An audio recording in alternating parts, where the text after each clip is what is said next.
Hoy conversaremos con uno de los representantes del Consejo del Pueblo Maya sobre los aniversarios de las consultas comunitarias de buena fe en Huehuetenango y la situación actual. ¿Qué significado tienen estas consultas para las comunidades? Bueno, es importante recordar que en el 2006 se inició todo un proceso de participación comunitaria. Nosotros le llamamos la nueva fase de la lucha y movilización comunitaria a partir del ejercicio de la consulta. Estábamos en un gobierno de Oscar Berché, un gobierno que prácticamente profundizaba una nueva etapa también de despojo de nuestros territorios. Cuando nos dimos cuenta, todos los territorios estaban concesionados a empresas mineras. Para poner un ejemplo, en Huehuetenango, 37 licencias mineras, ¿verdad?, de explotación y de exploración de oro, plata, los minerales más valiosos, digamos, en esta época, sin consulta, sin información y sin ninguna participación de la población y de las autoridades. De esa cuenta, entonces, de manera pacífica y democrática, empezaron las comunidades y las organizaciones a buscar cuál sería, digamos, la salida, cómo le entraríamos a esta lucha, también tomando en cuenta que acabábamos de salir de un conflicto armado de 36 años que prácticamente afectó a miles de familias en Guatemala y polarizó el país. Entonces, a través de los intercambios de experiencias, a partir, digamos, del compartir entre las comunidades y organizaciones, llegamos a la conclusión que una de las prácticas que habría que retomar, porque la consulta es un principio ancestral del pueblo maya, era la consulta. Y afortunadamente también en esa época la consulta había sido reconocida en un marco jurídico internacional en el convenio 169 de la OIT y ahora en la Declaración de las Naciones Unidas sobre los derechos de los pueblos indígenas, ¿no? Y también en el Código Municipal, en los acuerdos de paz, ya se había avanzado mucho, digamos, en el reconocimiento de la identidad de los pueblos. Entonces, fue ahí, en ese marco, es que se realizaron las consultas comunitarias, ¿verdad? En el 2006 se realizaron simultáneamente 5 consultas.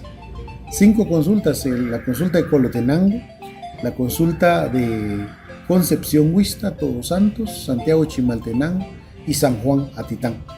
Posteriormente, ya la gran mayoría de los pueblos empezaron a hacer sus consultas. Por ejemplo, la de Jacaltenango se realizó en el 2008, en el 2007. Hasta la fecha han sido 30 consultas comunitarias las que se han realizado y todas la población ha manifestado un rechazo rotundo a estos megaproyectos, ¿verdad?, relacionados con minería y con hidroeléctricas, porque la gente los considera como un nuevo despojo, como un nuevo sometimiento y porque afecta también la vida de la población, sobre todo el agua, ¿no? Entonces, cuando hablamos de aniversario de consulta, es importante hacer ese recordatorio, es importante también reflexionar que esas amenazas no han terminado, es decir, continúan y ahora se pueden profundizar mucho más tomando en cuenta el contexto internacional que estamos viviendo. Después de varios años, ¿considera que la voluntad expresada por los pueblos ha sido respetada por las autoridades y las instituciones del Estado? Bueno, nosotros estamos muy conscientes que en Guatemala tenemos un Estado todavía de carácter colonial, tenemos un Estado capturado por el poder corporativo, por los intereses de las élites, que a pesar de que nuestras leyes pues de alguna manera reconocen este derecho fundamental de la consulta, abiertamente no han dicho, digamos, que reconocen este ejercicio, ¿no? Siempre han de alguna manera tratado de confundir y de restringir el alcance de este derecho fundamental de la consulta, pero las comunidades y los pueblos están convencidos que ya decidieron, porque otra vez la consulta es algo sagrada, es parte del principio, digamos. No solo se hace una consulta política, asamblearia, no cabe la menor duda que el ejercicio de las consultas comunitarias pues frenaron la expansión de la minería en su segunda fase en Guatemala. Eso estamos convencidos, aunque de manera oficial no se reconozca eso, pero la movilización comunitaria fue muy fuerte, la participación fue muy efectiva y las decisiones de los pueblos pues también ha sido muy importante. La gente tiene en su memoria que ya tomó una decisión, que prefiere la vida que la minería. Eso creemos nosotros que es una realidad, aunque los actores han cambiado, ¿verdad? Porque el sistema de autoridad comunitaria cambia permanentemente, pero nosotros estamos convencidos que todo este proceso de participación y de democracia comunitaria está enraizado en nuestra identidad histórica como pueblos. En ese sentido, ¿cuál es el mensaje que el Consejo del Pueblo Maya dirige a las nuevas generaciones sobre la defensa del territorio y los derechos colectivos? Bueno, yo creo que nosotros tenemos que estar vigilantes permanentemente, ¿verdad? Porque pues vivimos en un estado donde históricamente no se reconocen a los pueblos indígenas como sujetos políticos y sujetos de derecho. Entonces tenemos que estar atentos permanentemente y estamos también enfrentando un contexto internacional muy, muy adverso, muy antidemocrático y racista y también neocolonial. Por lo tanto, yo creo que tenemos que mantener viva esta lucha, esta participación legítima de nuestros pueblos, pero nosotros como Consejo del Pueblo Maya hacemos una aclaración contundente. Si bien es cierto, para nosotros la minería no es la vía de desarrollo que necesitan nuestros pueblos, porque atenta contra la vida misma de los pueblos, sin embargo nosotros pensamos que sí es importante construir otras alternativas. Tenemos que construir una economía comunitaria para el buen vivir de nuestros pueblos, pero para eso necesitamos organización, necesitamos también recuperar los conocimientos ancestrales, esa sabiduría de nuestros pueblos, y de manera colectiva vamos a salir adelante. Y por supuesto en nuestro horizonte está también transformar la institucionalidad pública y también la estructura jurídica del Estado a través de un proceso constituyente. Nosotros creemos que en Guatemala podemos construir un bienestar para toda la población, no solo para las comunidades ni para los pueblos indígenas, sino nosotros estamos planteando el proyecto plurinacional que de alguna manera garantice entonces un futuro sostenible para nuestros pueblos. Hablando de otro tema que nos preocupa a todos, en el contexto nacional, el incremento en el combustible preocupa a las familias guatemaltecas. ¿Cuál es el origen de este problema? Bueno, yo creo que es importante recordar que las crisis de los combustibles siempre han sido cíclicos, es decir, han habido diferentes etapas. Tal vez podemos mencionar que lo más reciente fue el problema de la pandemia del coronavirus, ¿verdad? Que prácticamente hubo mucha afectación en cuanto al transporte y la movilidad. Entonces el precio de los combustibles se disparó en el 2020, ¿verdad? Eso fue una de las primeras crisis. Desafortunadamente se normalizó, todo se normalizó, pero hay que recordar que los precios de los combustibles nunca bajaron, digamos, como estaban en el 2018-2019. Igual el costo, digamos, de la canasta básica. Ahora pues estamos enfrentando nuevas crisis que tienen que ver con las guerras. Primero la guerra en Ucrania, con Rusia y la OTAN, donde prácticamente están afectando todo lo que tiene que ver con la comercialización del petróleo, porque Rusia es uno de los principales exportadores de petróleo, pero ahí el mercado está truncado. Pero ahora recientemente pues tenemos en el contexto la guerra en Irán, es decir, la guerra provocada por Israel y por Estados Unidos, y eso ha provocado entonces un problema de transporte, un problema de movilidad del petróleo en el Golfo Pérsico, porque es ahí donde se produce más del 20% del combustible a nivel internacional. Entonces eso ha disparado el precio del petróleo.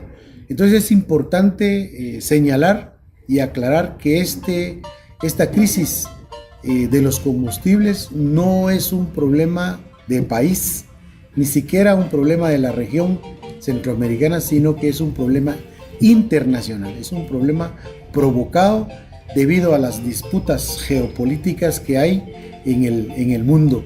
Así es de que este es ajeno al gobierno, al Estado, y por lo tanto tenemos que buscar soluciones como país, y como siempre he dicho, esto hay que abordarlo con mucha responsabilidad política.